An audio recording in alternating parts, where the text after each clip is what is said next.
5 দিন হয়ে যাওয়ার পরও এনআইটিতে ছাত্রদের অনশন ধর্মঘট অব্যাহত।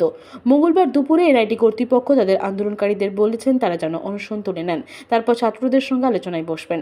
কিন্তু তারা সাফ জানিয়ে দিয়েছেন যে প্রথমে তাদের যে দাবিগুলো রয়েছে তা পূরণ করা হোক, নতুবা তাদের আন্দোলনে চালিয়ে যাবেন ছাত্ররা।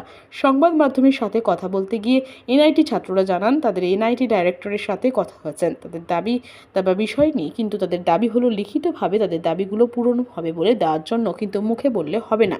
এনআইটিতে একটি কমিটি গঠন করা হয়েছে, তাদের কাছে কোনো তথ্য নেই কমিটির বিষয়ে, কমিটি বানিয়ে কি সিদ্ধান্ত নেওয়া হয়েছে এবং কমিটিতে কতজন মেম্বার রয়েছেন তা ছাত্ররা জানে না। তাই ছাত্ররা তাদের দাবি যতদিন না পর্যন্ত পূরণ হচ্ছে ততদিন পর্যন্ত আন্দোলন চালিয়ে যাবেন বলে জানিয়েছেন। সুরজিৎ চক্রবর্তী, শিলচর। आज हमारी डायरेक्टर सर से बात हुई, हर मैटर पर डिस्कशन हुआ, पर हमें कोई भी ऐसा कंक्लूसिव पॉइंट नहीं मिला। हम चाहते थे कि डायरेक्टर सर हमें रिटन कन्फर्मेशन दे सभी पॉइंट्स का और जितने भी डिमांड्स हैं, और उसके बाद हम स्ट्राइक कॉल ऑफ करेंगे। सर ने कुछ पॉइंट्स पर वर्बल कन्फर्मेशन दिया और कुछ पॉइंट पर हमें कोई भी कंक्लूसिव कन्फर्मेशन नहीं मिला। उसके बाद हम सभी स्टूडेंट्स जो यहाँ पर इकट्ठे थे, जैसे उन्होंने बोला कि वो डीन एकेडमिक सर का 1-2 दिन में रिमूवल करा देंगे, बट उन्होंने ऐसा कहीं भी रिटन कन्फर्मेशन हमें नहीं दिया कि हाँ विद इन 2 डेज हम डीन एकेडमिक का रिमूवल करवा देंगे। फिर जो एक्शंस पे था, एक्शंस पर भी उन्होंने कोई भी ऐसा रिटन कंक्लूजन नहीं दिया कि हाँ किसी भी स्टूडेंट पर किसी भी तरह का एक्शन नहीं होगा। तीसरा, जो भी कमेटी बनाने वाली थी उनका कहना यह था कि कमेटी पहले से, जबकि हमें कोई भी कमेटी का किसी भी तरह का इन्फॉर्मेशन नहीं है, उस कमेटी का क्या काम है, कितने मेंबर्स हैं, स्टूडेंट रिप्रेजेंटेटिव है या नहीं, कोई भी ऐसा इन्फॉर्मेशन नहीं है। तो उन्होंने कुछ पॉइंट्स पर वर्बल कन्फर्मेशन दिए, जबकि कोई भी पॉइंट्स पर रिटन कन्फर्मेशन हमें नहीं मिला। जिसके बाद सभी स्टूडेंट्स का ये ओपिनियन है कि अभी से सारे स्टूडेंट्स कंटिन्यूअस हंगर स्ट्राइक पर यहीं बैठेंगे। जितने भी हम 4000 स्टूडेंट्स हैं, सभी स्टूडेंट्स कंटिन्यूअस हंगर स्ट्राइक पर यहीं पर बैठेंगे। उन्होंने बोला कि क्योंकि सर ने प्रॉमिस किया है, सर ने वर्बल कमिटमेंट किया, तो हम स्ट्राइक को वहीं पर कॉल ऑफ करें और स्ट्राइक को हम वहाँ पर तोड़ दें जूस पी करके।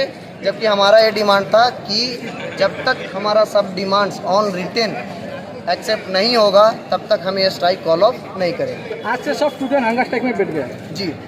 स्टूडेंट के खिलाफ एफआईआर भी हुआ। उन्होंने कहा कि एक एफआईआर हुई है रजिस्ट्रार साइट से, लेकिन उसमें किसी भी स्टूडेंट का नाम नहीं है, और उनका ऐसा कहना था कि किसी भी स्टूडेंट का नाम जाएगा नहीं, पर उस पर उन्होंने कोई भी ऐसा रिटन कमिटमेंट नहीं दिया कि किसी भी स्टूडेंट पर किसी भी तरह का एक्शन आगे नहीं होगा। अच्छा, कल एक बात हुआ है कि अगर आप लोगों का स्ट्राइक खत्म नहीं होगा तो एनआईटी को बंद कर देंगे। हाँ, कल एक नोटिस आया जिसमें ऐसा बोला हुआ था, वो एक अपील का कर नोटिस आया, जबकि एक it was a clear cut ultimatum कि अगर तुम लोग स्ट्राइक कॉल ऑफ नहीं करते then we can take stern action, और या फिर कॉलेज को इमीडिएट टाइम के लिए बंद कर दिया जाए। अगर बंद कर दिया तो क्या करेंगे? बंद करने से हम लोग यहाँ से कॉलेज से नहीं जाएंगे, हम लोग यहीं रहेंगे, प्रोटेस्ट करेंगे। इस बारे में बात हो आज? नहीं, इस बारे में कोई बात नहीं है। जैसे कि क्या लग रहा है आज शाम तक ये जो प्रोटेस्ट है वो क्या खत्म हो सकता है? प्रोटेस्ट तभी खत्म होगा जब हमें ऑन रिटन एश्योरेंस मिलेगा सभी डिमांड्स का कि they have accepted all our demands, तो उसके बाद ही प्रोटेस्ट फॉर्मली डायरेक्टर सर के हाथों से ही खत्म होगा। उन्होंने माफ़ी मांगी थी क्या? उन्होंने वर्बली माफ़ी मांगी। पहले तो उनका कहना था कि he was busy in something, उसके बाद कोऑर्डिनेट कर रहे थे वो, उन्होंने प्रायर अपॉइंटमेंट कैंसिल की, मुझे लेट इन्फॉर्मेशन मिला, ऐसी कुछ बातें हुई। उसके बाद ये भी कहा गया कि students are also responsible for his death. उसके बाद जब बातें आगे बढ़ी तो उन्होंने वर्बली माफ़ी मांगी कि हाँ हम नहीं पहुँच पाए, इसलिए ये हमारी गलती थी, इसलिए मैं माफ़ी मांगता हूँ। अच्छा, ये प्रोटेस्ट तभी खत्म होगा जब हमारा सभी demands on paper written assurance दिया जाएगा कि ये डिमांड सभी वो एक्सेप्ट करते हैं, तभी ये प्रोटेस्ट खत्म होगा।